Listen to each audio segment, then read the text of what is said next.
Penjelasannya Mbak, aturan dari mana kok mobil kosong nggak ada muatan nggak boleh ngisi?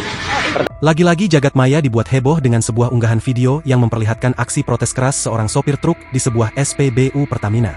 Pria yang sehari-harinya menggantungkan hidup di jalanan ini, mencurahkan kekesalannya lantaran dilarang mengisi bahan bakar minyak oleh petugas setempat. Namun, yang membuat publik terheran-heran hingga geleng-geleng kepala adalah alasan dibalik penolakan tersebut. Sang sopir ditolak mengisi BBM hanya karena kondisi bak truknya yang kosong melompong alias tidak membawa muatan. Dalam video yang beredar luas dan viral tersebut, sang sopir yang tampak emosi mempertanyakan logika dari aturan yang diterapkan oleh pihak SPBU. Ia merasa diperlakukan tidak adil, mengingat bahan bakar adalah kebutuhan pokok agar kendaraan bisa bergerak mencari muatan.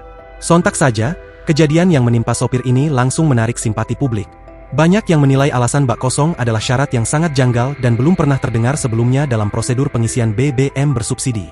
Tak butuh waktu lama, video tersebut langsung diserbu oleh netizen.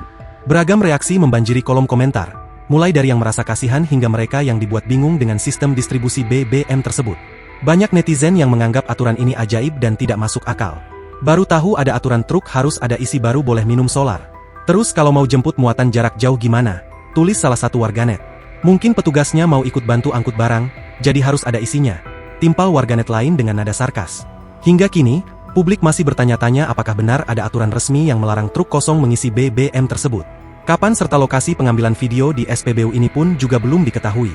Kejadian ini pun memicu desakan dari masyarakat agar pihak Pertamina segera memberikan klarifikasi, agar tidak terjadi simpang siur informasi yang merugikan para sopir di lapangan. Download Tribun X sekarang.